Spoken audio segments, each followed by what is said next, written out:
Hi, I'm Liz. I'm Steve. We have two daughters, Veronica and Ruby, who are 10 and 7, and we adopted them transracially from Virginia, both of them.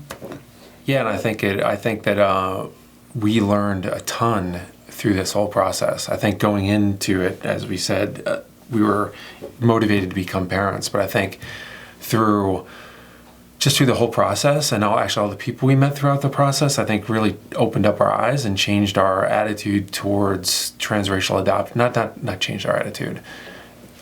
Made us realize what an interesting and right fit it was for our family. Yeah. So, yeah. I think one of our biggest fears was making sure that whatever child we have was going to be comfortable in their environment, and to just make sure that they would never feel like they're the ones that stood out, or I think just the major part of just making sure that they were comfortable. Yeah, I think that was just what Liz said. Our main fear or concern was actually about what their experience would be like. I mean, we're both white, and they're gonna have a different experience growing up because of the transracial nature of our family, and so. You know, we're grown-ups. I think we can handle stuff, but I think you worry about what are your kids going to experience. So I think that was our biggest fear going in. Yeah. I think one of the biggest ways that we addressed our concerns and fears was that, we live in the city. We make sure that our kids go to a diverse school. They go to public school in the city. The activities we do, we make sure organically, like we don't want to force them into a situation where we're saying to them, like, you're doing this because of your race. We want to choose activities and events to go to and situations to be in where we just organically end up in diverse situations where we just blend in and nobody really sticks out and nobody's made there to be uncomfortable in those situations. On my family, I come from a really small town in Western PA that is, almost 100% white.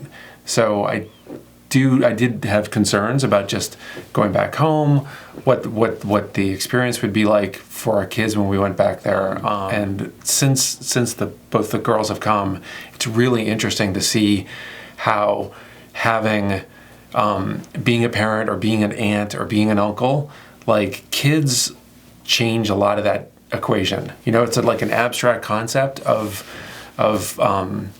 how will we get along together as a transracial family, but once the kids are here, kids break down a lot of those barriers. And there's a lot of issues with that we confront with our kids and as our family, but as our extended family, they don't have to deal with it as much. But I think it's also been helpful the fact that they haven't ever had to do that stuff in the past. Like when we do incorporate them in certain activities that we do that they've never been exposed to before, it helps them understand a lot of things that they've never been exposed to. So particularly, I can say that's absolutely true with my parents. I think it's been a growth experience for all of us, but definitely for them. I think two of the biggest things that we've done to incorporate our community and our kids' culture into our lives is, first of all, living in the city, having our kids go to public school. Their school is super diverse from many different races, other adopted families, other transracially adopted families. So they blend right in perfectly. The other thing we do is we belong to organizations in our area that incorporate diversity, so they're around other people. Yeah, I think the YMCA has been a great place that we've gone to. That the kids went to preschool there. They did lots of after-school programs there, and they're meeting their peers in the community, and it's just kids, what I mean? And so we don't have to necessarily put together a special activity. They're just doing it by going to the Y or being at school. Yeah. And that's been a great way for us to have them feel part of that community. They are part of the community. Yeah. I think our biggest thing too is not to force it upon them, is to find friends, community members who welcome them organically, and it just happens. And I think that that's the biggest thing, is we don't want our kids to feel like the things that we're doing are because they're black or are because we're white. We want it to just be like, these are activities, and hey, there are people that are like you, there are people that are like us, and there's people just like our entire family around. Also, one more important thing is hair. Oh, hair. So if there's one thing that Liz has been involved in from the beginning, is making sure the girls have killer hair. And so I think that's one area where they feel really confident. And I mean, I actually have not gone through the process as much as Liz has, but it's a great thing for them to feel confident in how they look, and they get compliments, and I think it's really, really good. Yeah. So I actually watched a ton of YouTube videos, and I had my friends teach me like the basics, like what products to use in their hair and things like that. And now that they're older, especially our older daughter who's almost 11, now she has like box braids in her hair and things I can't do. So we have, through trial and error, have found like a great place to take them, and she can get all the different hairstyles she wants. But when I first started doing her hair, I actually got a hair mannequin too, and practiced on the mannequin for the longest time, because we had, through friends, colleagues, and everything, like when we presented the girls out when they would go to school, that was the first thing that especially like older women, I find, that was the first thing they looked at. And I was like, okay, I finally got the seal of approval, and that made me feel good. I think one of the biggest challenges that we faced, especially living in the city where we walk to school, we walk to a lot of places, is sometimes when the kids are walking ahead of us, and when they were younger, that strangers would just come and walk right up to them and be like, where's your adult? Why are you walking by yourself?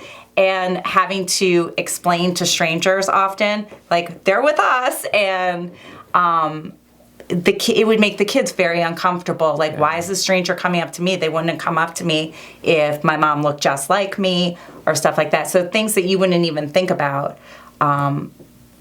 you have to. Yeah. I would say the one other thing that I'd like to mention with the challenges is, especially as the kids get older, like our one daughter is almost 11, and now that she's in 5th grade and she's a girl, she's starting to deal with things of like not being black enough, or around her white friends, like not being white enough for her white friends and not being black enough for her black friends. So finding that balance, and also like without being preachy to her friends, like this is just me, like this is who I am, regardless of what my race is. I think it has dealing with that and talking to her in a way that makes her feel comfortable and comfortable to talk to her friends about that has been a challenge, but I think we're getting through there.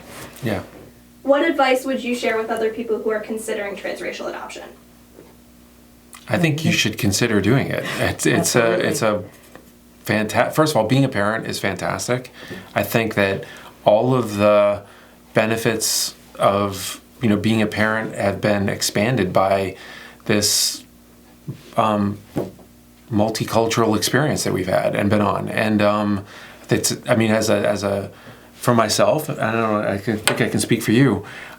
It's expanded I think I've become a better person, you know what I mean? And I've just learned a lot more, and I've interacted and met more people than I normally would have met when I grew up. So I think it's been a really positive thing. I think people should take, you got to look in yourself and see if you're prepared to do this. But the positives way outweigh any fears that you may have. I completely agree. I mean, I think that adopting transracially has we've made great friends that we never would have made probably if it was just the two of us, or if we had white kids, because having African American kids has also like opened the doors for some people who aren't exposed to white people. And so it's kind of like opened this really cool discussion, and not feel forced about it. So it's been really cool to be able to meet people and have these discussions with people that neither one of us might have had before in a different situation. I think the most surprising part, we were talking about this earlier, is that in our day-to-day lives, that race doesn't really come into play. Like, you're so focused on your parent-child relationships, Yes. like waking them up in the morning, getting them to do homework, eating their food, like just normal cleaning their family rooms. stuff. That's actually very hard. I personally think the hardest thing about being transracially in an adoptive family is that you just, like, you want to protect your kids. You want them to be comfortable. But we're white. Like, no matter how hard we try, we cannot relate to stuff that they're going through at any given time. And we want to make sure that they're as comfortable as they are, but we also want to prepare them for what the real world is like when we're not around. And so to know that they're going to have to deal with stuff that we've never had to deal with, even like from small scale to big scale, I think that is like a big challenge for us, and to have to like just accept that. I think that from our perspective too, we've talked about this a lot, is being in situations where we're uncomfortable, but the kids are comfortable is probably the most important thing. Like, I think if we're in a situation where we feel comfortable, but the kids aren't, I think that's like, for me, that's or us, it's become a red flag. We're like, wait, this is making it easy for us. So we've tried to do flip it so that we always are in situations where they feel confident about themselves, even if sometimes we're outside of our comfort zone a little bit. Yeah, I agree.